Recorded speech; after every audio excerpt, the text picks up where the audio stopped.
A presença de Jesus cura. Eu quero compartilhar algo com vocês. Talvez eu tenha falado sobre esse momento uma ou duas vezes aqui no Brasil, eu não lembro se eu já falei aqui em Alphaville em especial, mas eu lembro que algo aconteceu alguns anos atrás, uns 3 meses antes de eu ter um problema no coração e ser internado. Eu lembro que a gente estava plantando igreja em Cabo Frio e era um período muito difícil. Financeiramente a gente foi muito esticado até chegar até aqui. A gente foi testado. Em vários momentos a gente passou por desafios e alguns até por algumas necessidades. E eu lembro que nesse dia em especial, eu estou entrando na van, indo com os voluntários, saindo do Rio, indo para Cabo Frio plantar a igreja. E quando eu estou entrando na van, chega um carro da companhia de energia elétrica. Lá no Rio é Ampla. Irmão, só quem passa muito perrengue sabe do que eu vou falar. Se chega um carro de energia, sua preocupação já é que talvez a luz que vai ser cortada é a sua. Alguém já viveu isso? Talvez alguém está vivendo isso. E eu estou aqui para te encorajar e te lembrar que o teu choro pode durar uma noite, mas certamente a alegria vem pela manhã. Aquele que é fiel no pouco, sobre o muito será colocado. Eu sei o que é pregar para príncipes e homens de recursos, com minha mão limpa, coração puro, sem nunca ser pedante ou sem nunca usar do púlpito para suprir necessidade. Eu sei o que é tocar quem tem muito e faltar em casa. Eu passei por esse período. Eu lembro que nesse dia especial, eu estou entrando na van, indo plantar a igreja, e eu comecei a conversar com Deus. Eu falei: Pai, que não seja a minha casa, que não seja a nossa luz, que não seja a nossa conta. Jesus, misericórdia.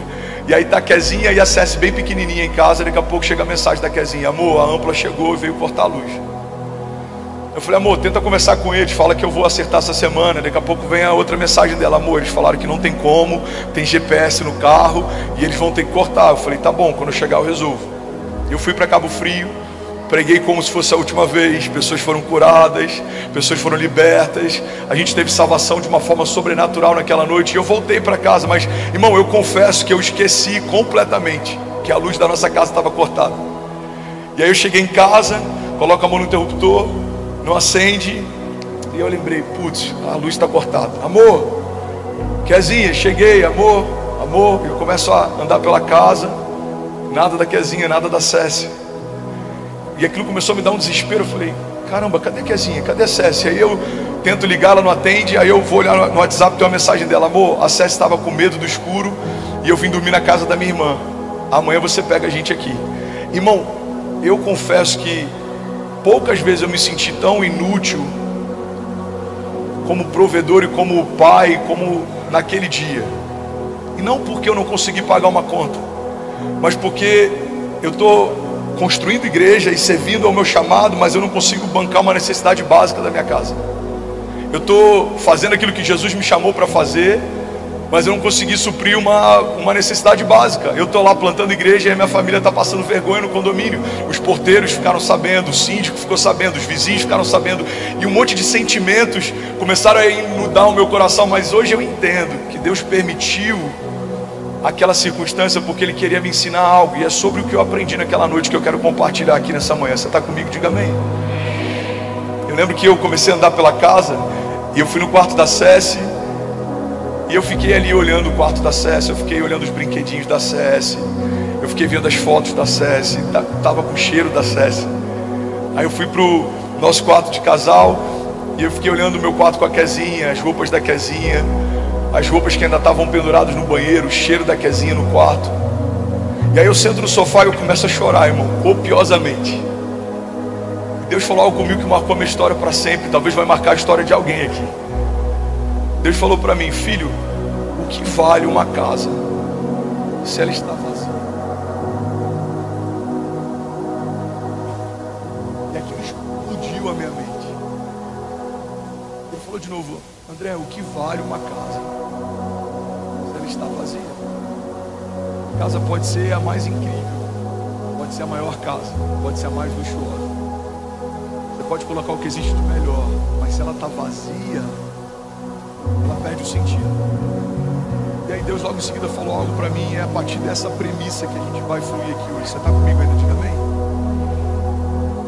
Se eu entendo que eu sou casa de Deus, o que vale uma casa nova e ela está vazia. Sabe, o Evangelho não fala só sobre uma ordem de despejo aos principados e potestades que ocupavam o teu interior. O Evangelho fala a respeito de uma nova ocupação a partir da presença do próprio Deus. A Bíblia chega ao ponto de dizer que alguém que foi liberto, mas não foi preenchido, é como uma casa que foi limpa e organizada. Irmão, a Bíblia chega ao ponto de usar exatamente essa analogia. Uma casa foi limpa e organizada. E o que acontece com uma casa limpa e organizada que está vazia? Ela é um convite para que alguém entre. Guarda isso aqui em nome de Jesus. Não existem espaços vazios que não sejam ocupados.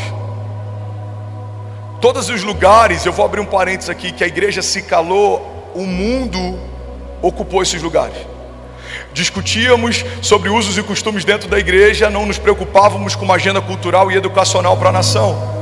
O mundo ocupou cadeira de reitorias, de universidades, de pastas, de ministérios, porque não há nenhum espaço vazio que não seja ocupado. A sua vida também é assim, a sua casa também é assim, a sua empresa também é assim, o seu quadro societário também é assim. Às vezes convidamos outros homens para fazerem parte da sociedade, mas não colocamos Jesus como sócio majoritário. Trazemos convidados para jantar na nossa casa e fazer uma social todas as semanas. Nem sempre trazemos a presença de Deus para se manifestar e fluir com liberdade naquele lugar.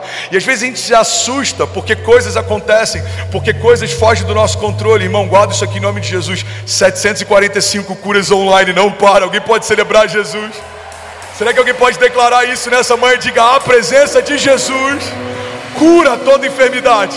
Vamos, se for para Ele, você pode fazer melhor. Tem centenas de famílias sendo curadas. Aleluia! Aleluia! Então não há espaço vazio que não seja ocupado. O Evangelho fala: um homem que foi liberto é como uma casa que foi limpa e organizada. Se ela não for preenchida, aquele espírito que andou por lugares áridos, ele volta acompanhado com 7 vezes mais espíritos. O Evangelho não é sobre vida, Evangelho é sobre ocupação da nova vida de Deus. Não vai só ser removido o que te ocupava, você vai ser cheio da vida de Deus. E agora eu estou profetizando. Alguém pega isso aqui em nome de Jesus, levante suas mãos. Deus vai limpar você. Fomos limpos pela palavra, é o que diz a palavra de Deus. Deus vai remover toda mancha, toda mácula, toda condenação, todo jugo. Deus vai remover toda palavra contrária, toda arma que forjaram contra você. Mas você não vai ficar vazio e limpo, não. Você vai ser limpo e cheio. Você vai ser cheio da glória de Deus, cheio da vida de Deus, cheio do Espírito Santo de Deus. Eu declaro do alto da tua cabeça, a planta dos seus pés, a vida de Deus enchendo você. Seja cheio agora em nome de Jesus. Seja cheio agora em nome de Jesus. Seja cheio agora em nome de Jesus. A presença de Deus, ela é perfeita, ela é plena. Ela preenche tudo que está vazio. Ela coloca em ordem tudo que estava fora de ordem. Ela alinha tudo que estava desalinhado. É por isso que não dá para aceitarmos a ideia de alguém que carrega a presença de Jesus e as coisas que estavam fora de ordem permaneçam assim. Não dá para coexistir aquilo que não é de Deus com aquilo que é de Deus. Eles não entram em harmonia. Quando você é cheio, algo acontecerá. Alguém está comigo? Diga amém. Sabe outra característica poderosa sobre a presença de Deus? É que todo lugar que é cheio da presença se torna um lugar de encontro. Fala para quem está do seu lado: todo lugar que é cheio da presença se torna um lugar de encontro. A Bíblia fala em Gênesis que do 1º ao 6º dia Deus fez o ambiente, o jardim, Ele fez o homem, e no 7º dia Ele contemplou e descansou. No 8º dia em diante começa então o novo de Deus. Existe um simbolismo dentro da numerologia bíblica. O número 7 significa perfeição, é um ciclo completo, um ciclo perfeito. O número 8, em alguns momentos ele aponta para o novo de Deus, a novidade, o novo tempo, o novo ciclo. Então Deus estabelece uma dinâmica. A partir do 8º dia Ele fala: agora eu vou visitar vocês todos os dias. A minha presença vai encher o jardim. Então guarda isso aqui, irmão. quando a presença de Deus começa a visitar o jardim de Deus se torna um lugar de encontro. E o resto da história você já sabe, o homem peca, todos fomos destituídos da glória de Deus, nos tornamos inimigos de Deus e fomos expulsos do jardim. Então Deus estabelece mais uma vez um lugar de encontro. Deus dá uma visão para que a gente construa um tabernáculo. Então a criação constrói um tabernáculo. Ele tem atos diferentes, ele tem o Santo dos Santos. E nesse lugar onde a presença de Deus se manifesta, havia uma arca, e a arca da aliança, ela carregava alguns elementos dentro de si, e você tinha a tábua da propiciação, e o sumo sacerdote pontualmente visitava esse lugar. Então era alguém específico, num tempo específico, com um chamado específico, que acessava esse lugar. Alguém está comigo ainda? Diga amém. E eles tinham sinos nas suas vestes, e eles entravam nesse lugar com uma corda amarrada na sua cintura, porque se eles não tivessem plenamente de acordo, santos, aceitos, eles eram fulminados pelo poder da presença de Deus. Então quando o sumo sacerdote adentrava nesse lugar, se o sino parasse de tocar, quem estava do lado de fora já sabia, a presença de Deus fulminou o sumo sacerdote. Então eles puxavam aquele homem para fora, e um novo sumo sacerdote adentrava naquele lugar. A presença que antes era convidativa, agora ela gera medo em alguns. A presença que antes gerava vida, agora, se estamos debaixo de culpa, ela gera morte para alguns. A presença de Deus na antiga aliança fulminava a criação. Mas graças a Deus que uma nova aliança foi estabelecida, e é sobre essa aliança que a gente celebrou ainda há pouco durante a ceia. Nessa nova aliança, Jesus levou sobre si, e a palavra de Deus diz que aquele que não cometeu pecado se fez pecado por nós, para que nós fôssemos feitos justiça de Deus. Então fomos feitos santos, inculpáveis e livres de qualquer acusação. Então um novo lugar de encontro é estabelecido, mas pela primeira vez, irmão, ele não é geográfico, ele é profético. Não é um jardim que a presença enche, não é um tabernáculo que a presença visita. Agora você se tornou um lugar de encontro com Deus. A presença de Deus invade você, habita em você, e sabe o que acontece a partir disso?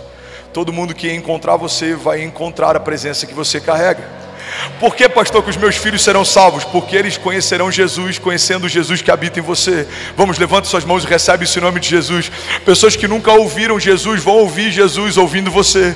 Pessoas que nunca viram Jesus vão ver Jesus vendo você. Pessoas que nunca experimentaram Jesus vão experimentar Jesus experimentando você. Pessoas que nunca tiveram um encontro com Deus terão um encontro com Deus se encontrando com você. Porque você não é mais uma pessoa, você se tornou um lugar de encontro. Por onde você passar, rios de águas vivas fluirão. Por onde você passar, o bom perfume de Jesus vai deixar marcas.